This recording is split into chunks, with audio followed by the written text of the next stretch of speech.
La sección que viene cuando Moisés entrega los 10 mandamientos es una sección que se le conoce por los escritos o por lo menos por los estudios, tratan de ordenarlo así, se le conoce como el libro del pacto.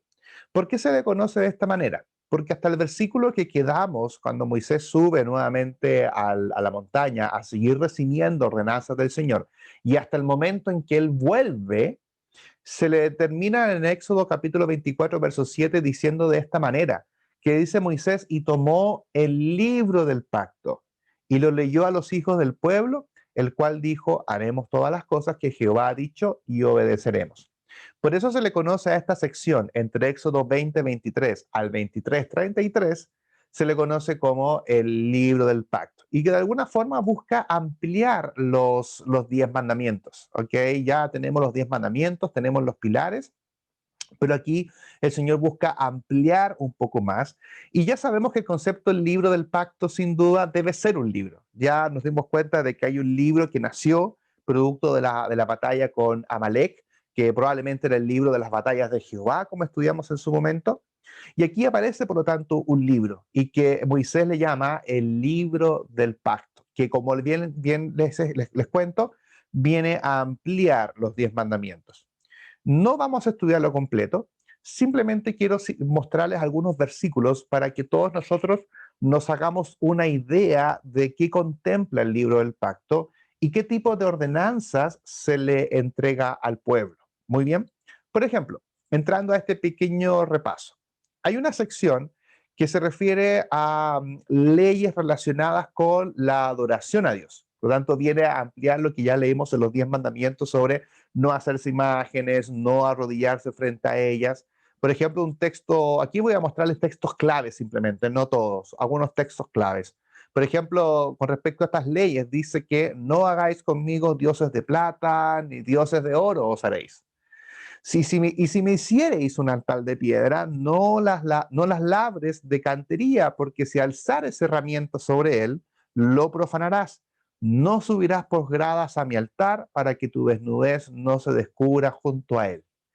Si las leemos un poquito desconectados de la historia de Egipto, quizás no entenderíamos mucho lo que está diciendo acá, pero leyéndolo en su contexto, entendemos, perdón, que el oro, la plata son herramientas, son metales que hasta hoy en día se encuentran cuando se cavan tumbas egipcias, que era la forma de ellos de crear sus dioses. Por otro lado, el crear altares. Nosotros vemos no solamente las pirámides, sino que también todos los altares que hay. Hay una arquitectura maravillosa en Egipto con formas humanas impresionantes. Y el Señor le está diciendo, no profanen, ¿verdad? No levanten manos sobre este tipo de materiales.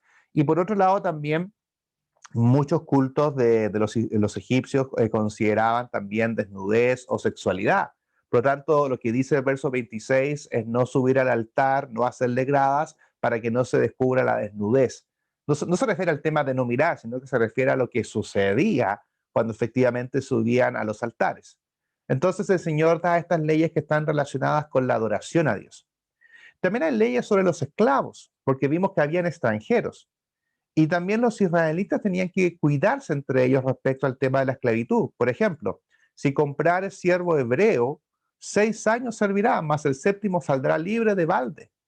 Y si el siervo dijere, yo amo a mi señor, a mi mujer y a mis hijos, no saldré libre, entonces su amo lo llevará ante los jueces y le hará estar junto a la puerta o al poste, y su amo le horadará la oreja con lesna, y será su siervo para siempre.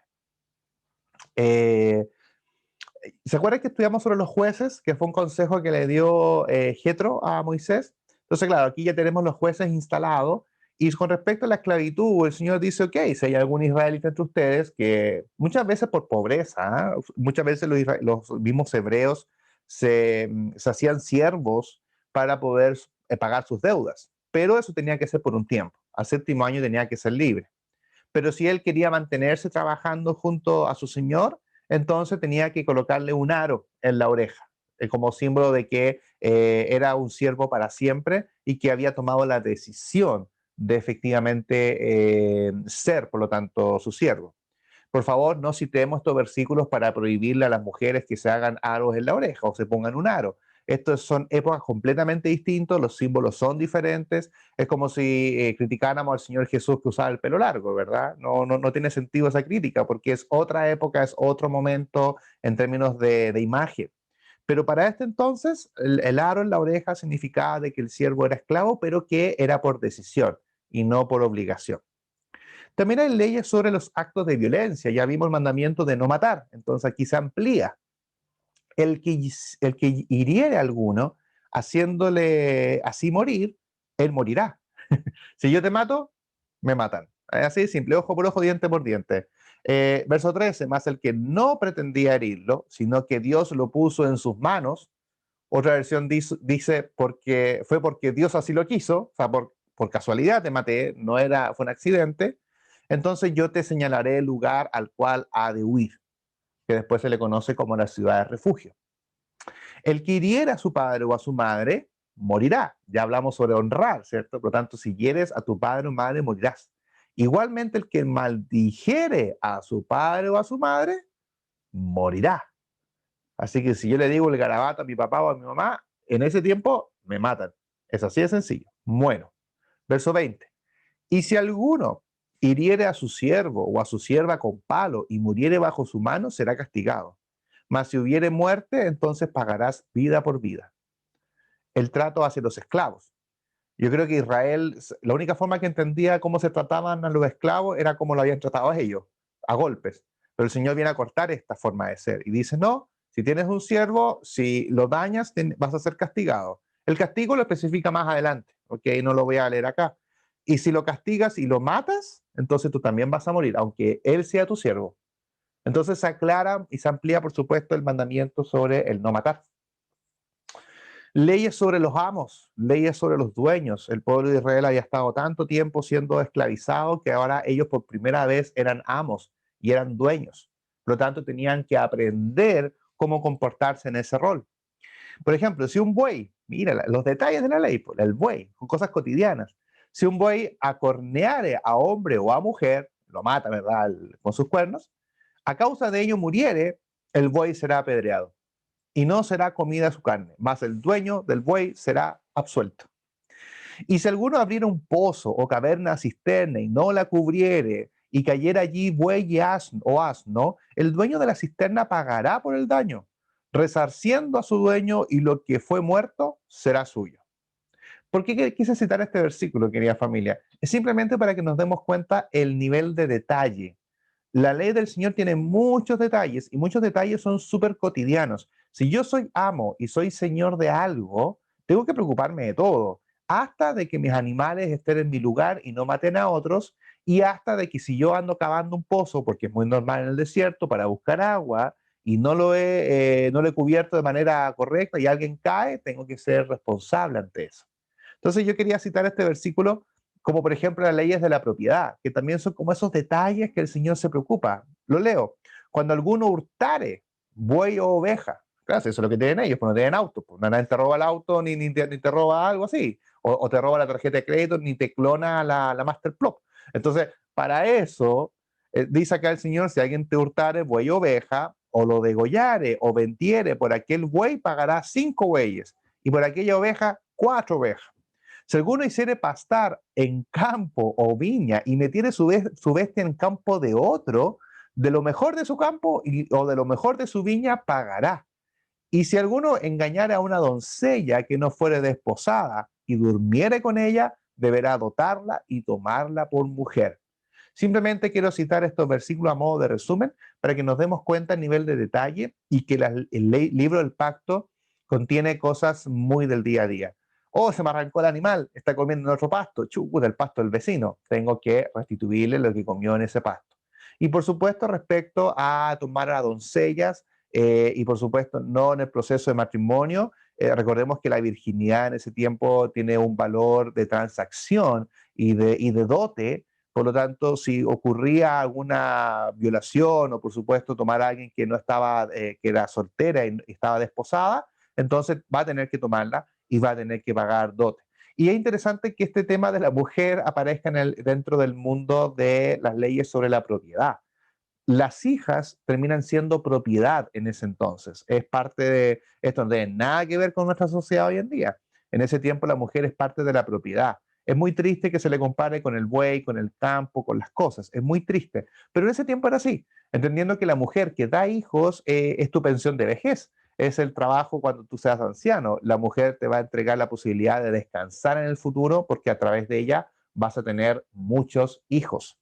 Entonces, el tener muchos hijos te da la posibilidad de descansar en términos financieros. Leyes humanitarias. ¿Se acuerdan que leímos los 10 mandamientos que hablaba del extranjero? Que ni el extranjero tenía que trabajar. Y ya estudiamos también que muchos extranjeros salieron junto con Israel de Egipto.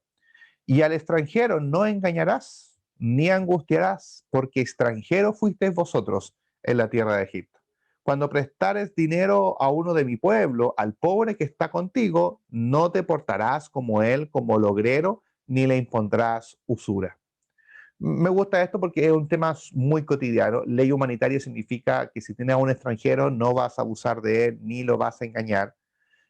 Nosotros desde Chile hemos recibido a muchas personas de otros países y no podemos caer en estas acciones. Si bien esto es el libro del pacto del Antiguo Testamento, pero por favor, no puede verse a un cristiano engañando a alguien. Eso es en sentido común, ¿verdad? Por lo tanto, esta ley la podemos entender muy bien para nosotros. Y también habla sobre leyes humanitarias del cuidado del pobre.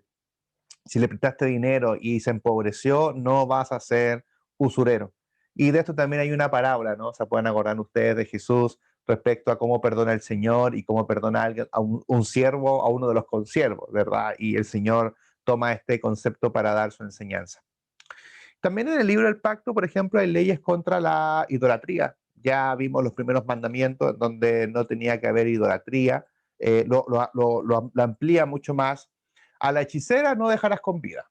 Así que los que andan viendo el horóscopo, las cartas, los agüeros, las luces, todo, los hechiceros fuera.